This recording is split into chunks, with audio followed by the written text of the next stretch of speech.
সুপ্রিয় দর্শক, আসসালামু আলাইকুম। বরাবরের মতো আবারও আপনাদের সামনে হাজির হয়েছি নতুন একটি রেসিপি নিয়ে। আজকে আমি আপনাদের তৈরি করে দেখাবো একটি ইউনিক স্টাইলের আলু ভর্তার রেসিপি। তো একবার যদি এভাবে আলু ভর্তা বাসায় তৈরি করে থাকেন, তাহলে বুঝতে পারবেন যে এটা কতটা মজার আর এতটা সুস্বাদু খেতে হয়। আমরা তো সবসময় নর্মালভাবে আলু ভর্তা করে থাকি, একবার অন্তত বাসায় এভাবে ট্রাই করবেন। আর একবার যদি বাসায় ট্রাই করেন, তখন পরিবারের সকলেই বারবার এভাবে আলু ভর্তা খেতে চাইবে। তো চলুন শুরু করা যাক। ফ্রাই প্যানে তেল দিয়ে দিয়েছি, আর তেলটা গরম হওয়ার পর সাথে সাথে এখানে আমি ঢেলে দিব একটি ডিমটা এটা খুব ভালোভাবে এটা ভেজে নিতে হবে, আর এটা আমি একটু ঝুড়া করে এটা ভেজে নিব।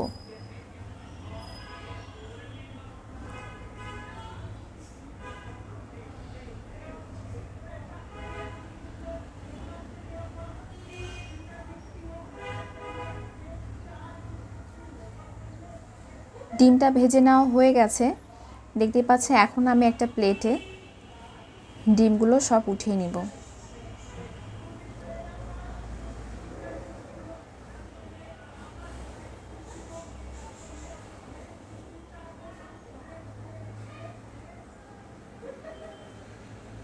আর সেম ফ্রাই প্যানে আমি পেঁয়াজ কুচি আর এখানে দিয়ে দিলাম রসুন কুচি। আলু ভর্তাতে বা যে কোনো ভর্তা যদি রসুন কুচি দেন, তাহলে কিন্তু তার টেস্টটাই কিন্তু চেঞ্জ হয়ে যায়।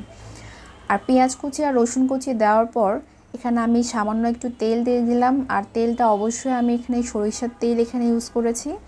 আর যখন এই ভর্তাটা যখন তৈরি করবেন, তখন ভর্তা জিনিস অবশ্যই চেষ্টা করবেন যে সরিষার তেল দিয়ে করার, সেটা ভেজে হোক বা হাতে হোক। তো তেলটা দেওয়ার পর এখানে ফ্রাই প্যানে একটু হালকা নরম করে পেঁয়াজটা ভেজে নিতে হবে। এটা আমি ডার্ক করে ভাজবো না। তো ভেজে নেওয়ার পর পেঁয়াজগুলো উঠিয়ে নিতে হবে। সুপ্রিয় দর্শক, পেঁয়াজটা আমি উঠিয়ে নিয়েছি, আর এখানে আমি আগেই শুকনো মরিচ আমি কেটে রেখেছিলাম। তো শুকনো মরিচের সাথে লবণটা মিক্সড করে খুব ভালোভাবে এটা মেখে নিতে হবে।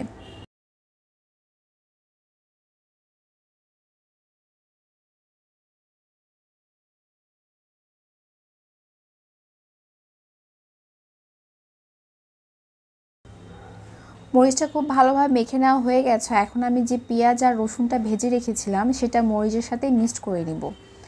আর ডিমটা যে ভেজে রেখেছিলাম, সেটাও আস্তে আস্তে মিক্সড করে নিয়ে খুব ভালোভাবে এটা মেখে নিতে হবে। আর আপনারা বাসায় অবশ্যই এভাবে একবার হলো ট্রাই করবেন। এইভাবে ভর্তা করলে যে কী যে মজা লাগে, সেটা আসলে বলে বোঝানো যাবে না। আপনারা বাসায় যখন ট্রাই করবেন, তখনই বুঝতে পারবেন এটা কতটা টেস্ট। সব কিছু মেখে নেওয়ার পর আলুটা খুব ভালোভাবে এটা মেখে নিতে হবে। আলুটা একদম খুব ভালোভাবে এটা ম্যাশ করে নেব, যেন আলুর ভিতর যেন দানা দানা না থাকে। তো মেখে নেওয়া হয়ে গেছে। আর এটা আলু ভর্তাটা অবশ্যই আমি পাকড়ি আলু দিয়ে করেছি, হল্যান্ডার যেটাকে বলে, সে আলু দিয়ে কিন্তু আলু ভর্তা ভালো হয় না। তো টেস্টটা একটু বৃদ্ধির জন্য আমি এখানে অ্যাড করে দিয়েছি ধনেপাতা দেওয়ার পর খুব ভালোভাবে এটা মিক্সড করে নিতে হবে। আর এই সময় অবশ্যই লবণটা চেক করে নেবেন, আর ঝালটা আপনাদের টেস্টের উপর ডিপেন্ড করবে। তো ভর্তা একদমই রেডি। দর্শক, ভর্তা একদমই রেডি।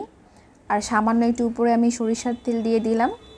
আর বাসায় অবশ্যই আপনারা ট্রাই করবেন। আর রেসিপিটা যদি ভালো লাগে, তাহলে লাইক করবেন, শেয়ার করবেন, কমেন্ট করবেন, আর আমাদের চ্যানেলটি সাবস্ক্রাইব করে আমাদের পাশে থাকবেন। তো দেখা হবে নেক্সট কোনো ভিডিওতে নতুন কোনো রেসিপি নিয়ে। আল্লাহ হাফেজ।